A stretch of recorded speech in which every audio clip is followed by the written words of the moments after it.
Dear friends, let us learn how to score more than 90% in our exams during this upcoming examinations.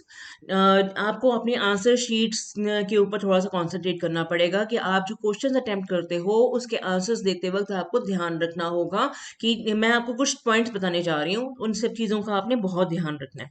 ठीक है, सबसे पहले आपने कौन से क्वेश्चंस अटेम्प्ट करने हैं वो आपने मार्क करना है। और आपने क्वेश्चन अटेम्प्ट करने से पहले ये देख लेना है कि आप कौन सा सेक्शन अटेम्प्ट करने वाले हो। आपको कौन से सेक्शन के क्वेश्चंस बहुत अच्छी तरह से आता है, पहले वो आप अटेम्प्ट करिए। राइट, तो इससे क्या प्रायोरिटी लिस्ट आपकी बन जाएगी और प्रायोरिटी आपने सेट करनी है ड्यूरिंग एग्जामिनेशन ओनली, इसमें आप पहले से ही कुछ नहीं कर सकते। सेकंड आ जाता है कि आपकी आंसर शीट होती है, तो आंसर शीट में आपके रोल नंबर्स, आपके पर्सनल डिटेल्स सब मेंशन किया होता है। ठीक है, ये अपना फॉर्मेट यहाँ पर मैं दिखा रही हूँ जो, उसमें क्या है कि आप अपने रोल नंबर्स वाली शीट से ही कई बच्चे लिखना नीचे शुरू कर देते हैं, वो कभी नहीं करना। इसके बैक साइड पे भी नहीं लिखना। रीजन क्या होता है कि इस शीट को इन्विजिलेटर स्टेपल कर देता है और जब आपकी आंसर शीट चेक होने जाती है वहां पर आपका रोल नंबर, आपका नाम हिडन होता है to the person who is going to check your answer sheet. ठीक है, तो वो आपने अपना रोल नंबर या नाम अंदर भी मेंशन कहीं नहीं करना, उससे आपके आपकी आंसर शीट, आपका रिजल्ट जो है वो होल्ड हो सकता है बच्चे। तो आप इस चीज का हमेशा ध्यान रखोगे, आप फर्स्ट पेज या उसके बैक साइड पे कभी नहीं लिखोगे। नंबर 2, आप चेक करोगे एग्जामिनेशन स्टार्ट होने से पहले या जब आपको आंसर शीट दी जाती है कि आपके पास जो आंसर शीट दी गई है उसमें 32 पेजेस हैं। 30 से 32 पेज जो आपको मेंशन किए गए हैं बाहर, वो अवेलेबल भी हैं। नंबर 2, आप अपने आंसर शीट को डिवाइड करोगे कि आपने कितने पेजेस में कौन कौन से क्वेश्चंस करने हैं। फॉर एग्जाम्पल आपने एमसीक्यूज करने हैं, एमसीक्यूज या फिल इन दी ब्लैंक्स, उसमें से सिर्फ आंसर लिखना होता है। आपका एमसीक्यू में ए बी सी डी जो भी ऑप्शन आपकी है वो मेंशन करनी है, और फिल इन दी ब्लैंक्स में जो आपको ऑप्शन दी गई है उसमें से फिल इन दी ब्लैंक्स करना है। तो यहाँ पर आपको एक ही पेज में आपके 10 to 15 लाइंस में आंसर आ सकता है, तो इससे एक पेज से ज्यादा आपको नहीं देना। वेरी शॉर्ट आंसर्स, 1 लाइन वाले आंसर्स जो होते हैं, तो वो उस केस में भी आपको ज्यादा स्पेस नहीं चाहिए। 1 या 2 पेजेस में आपका आंसर सारे आ सकते हैं।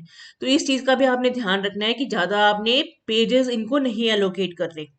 देन आते हैं हमारे शॉर्ट आंसर क्वेश्चंस, जो आपके 30 वर्ड्स के होते हैं, 2 या 3 मार्क्स के होते हैं। तो इनके लिए भी आपको हाफ पेज या 1 फुल पेज देना है। बिकॉज आपको ये सारे पेजेस एलोकेट करने के बाद बचा किसके लिए रहे हो, लॉन्ग आंसर क्वेश्चंस के लिए। आपको इन 32 शीट्स के अंदर ही या 30 पेजेस के अंदर ही अपने सारे के सारे आंसर्स देने हैं। आप अपना लॉन्ग आंसर क्वेश्चंस के लिए 4 to 5 पेजेस पर क्वेश्चन के हिसाब से सेव करोगे।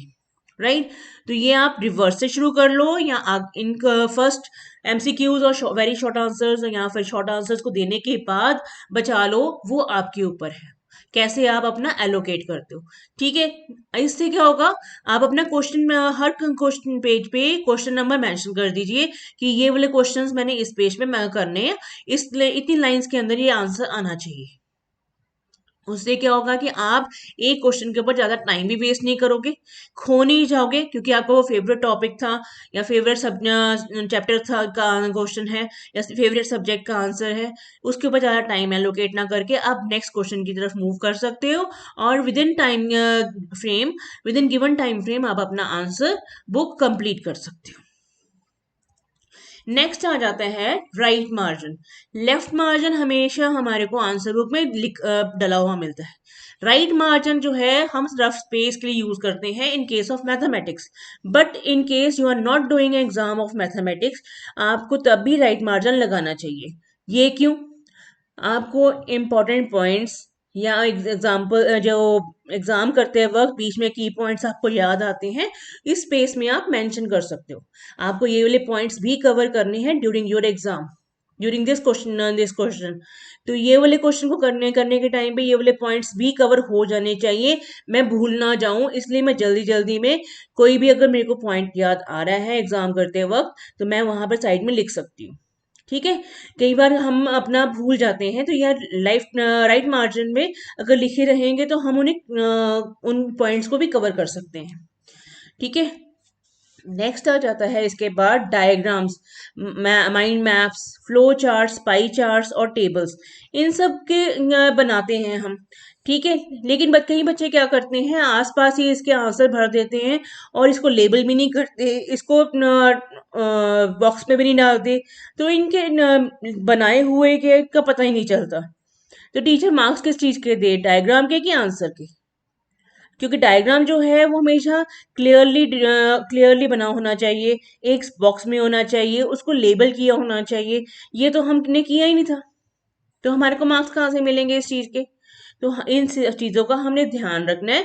जैसे यहाँ पर ह्यूमन आई की ऑटोनॉमी अनॉटमी बना रखी है, तो उसमें हमने लेबलिंग की हुई है, आईलेट, प्यूपिल, स्केलेरा और आइरिस। इसी तरह से हमने अपने डायग्राम्स को बनाना है और लेबल करना है और फिर बॉक्स में डालना है। ये फ्लो चार्ट्स हो गए।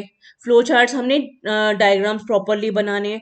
जो सा फ्लो चार्ट बनाया है या बार ग्राफ बनाया है, माइंड मैप बनाया है या फिर पाई चार्ट बनाया है, इन सबको हमने बॉक्स में डालना है और लेबल भी करना है कि हम किस चीज की तरफ इशारा कर रहे हैं अपने आंसर में।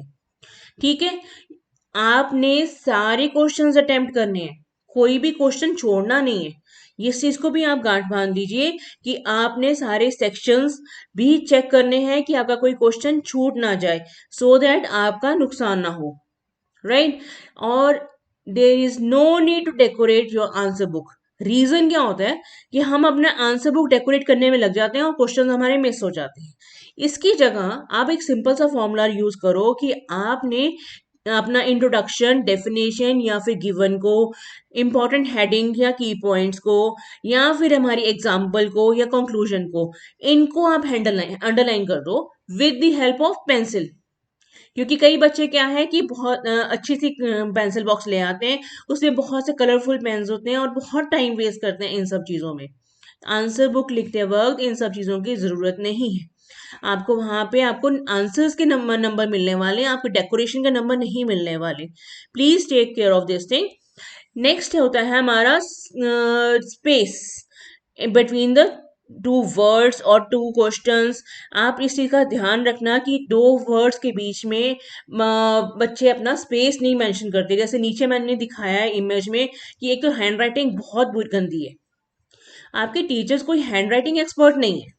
दे are going not they are not having any diploma या degree in handwriting. Expert नहीं बनने के लिए नहीं लिए, उन्हें आपको पढ़ाने के लिए लिए और आपके आंसर्स को चेक करने के लिए लिए। ठीक है।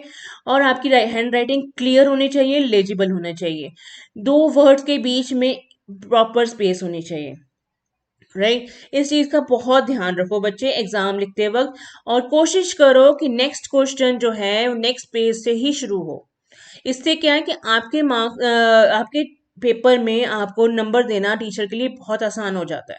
आप उसमें मेंशन कर दिए कि आप इस पेज में ये वाला क्वेश्चन कर रहे हैं, या फिर जो लेफ्ट मार्जिन है वहां पर आप क्वेश्चन नंबर प्रॉपरली मेंशन करो, सो दैट कि आपके टीचर्स को मार्क्स देने में कोई प्रॉब्लम ना हो। कई बच्चे कहते हैं कि हमें नंबर नहीं मिले, हमने सारा अटेम्प्ट किया है, मगर वहां पे प्रॉब्लम क्या होती है कि बच्चों ने क्वेश्चन नंबर कहीं मेंशन करना ही भूल जाते हैं। पेपर तो अटेम्प्ट किया है, अब टीचर को समझ नहीं आया कि नीचे वाला आंसर किसके साथ दिया हुआ है आपने, तो वो मगर रीड तो कर लिया टीचर ने, मगर मार्क्स किस बात के दे, वहां तो क्वेश्चन नंबर मेंशन ही नहीं था। ठीक है। इस चीज का आपने ध्यान रखना है। आपने छोटे छोटे छोटे जो ये रूल्स हैं अपने हैंड राइटिंग के टाइम पे वो ध्यान रखना है कि जो कैपिटल लेटर्स हैं वो टॉल रहें और जो स्मॉल लेटर्स हैं वो शॉर्ट रहें, और जो टेल वर्ड्स हैं वो लाइन के नीचे जाना चाहिए, जिनको स्मॉल में चले जाने चाहिए। फॉर एग्जांपल हमारा वाई हो गया, पी हो गया, जी हो गया, क्यू हो गया, स्मॉल में वो नीचे जाता है लाइन से, तो आप उनको नीचे जाने दीजिए, उनको ऊपर मत रखिए। ठीक है। और अपने वर्ड्स के बीच में स्पेस हमेशा ही रखो, और लाइन के लाइन पे लिखो सारे के सारे वर्ड्स, हवा में मत लिखो, क्योंकि हवा में लिखते वक्त हम ऊपर वाली लाइन में या नीचे वाली लाइन में चले जाते हैं।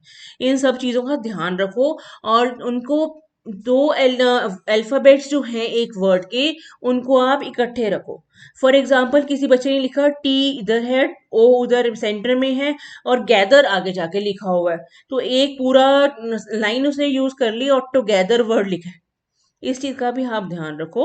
आपकी हैंड राइटिंग भी क्लियर होनी चाहिए, लिजिबल होनी चाहिए, और टीचर को समझ आनी चाहिए, तभी आपको मार्क्स मिलेंगे। बिकॉज टीचर्स को मार्क्स देने में बहुत मुश्किल होती है बच्चे, इस चीज का आप ध्यान रखना।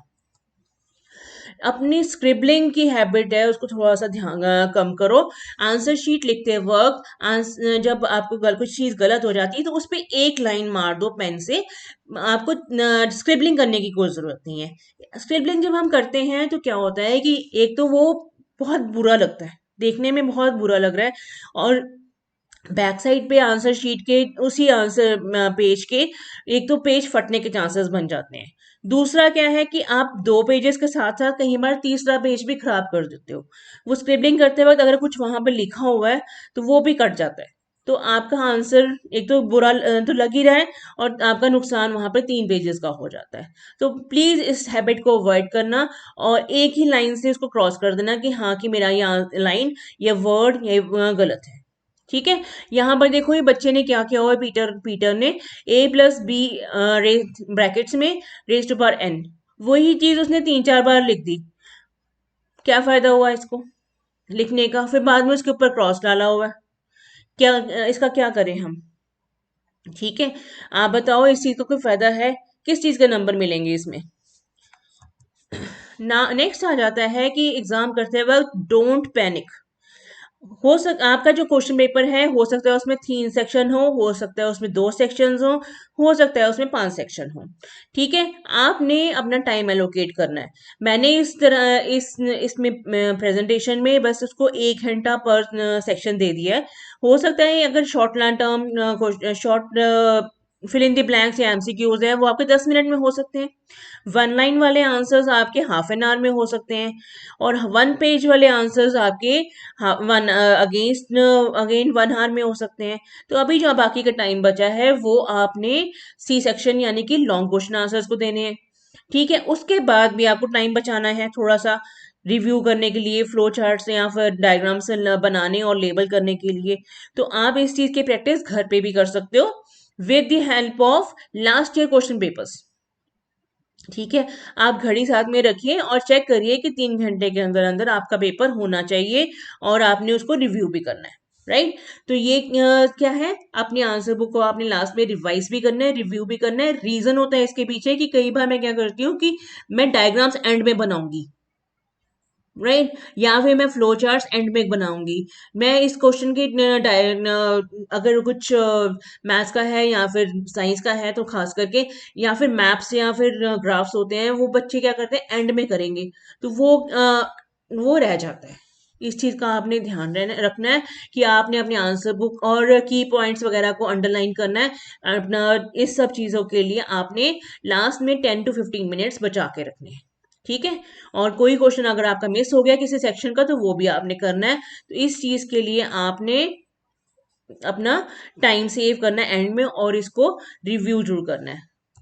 आई एंड इसके अलावा अगर आपके टीचर ने कुछ और आपको पॉइंट्स बताए हैं तो वो भी आपने जरूर करने हैं कवर अप। आपने इस चीज को अवॉइड नहीं करना। ठीक है, थैंक यू वेरी मच बच्चों।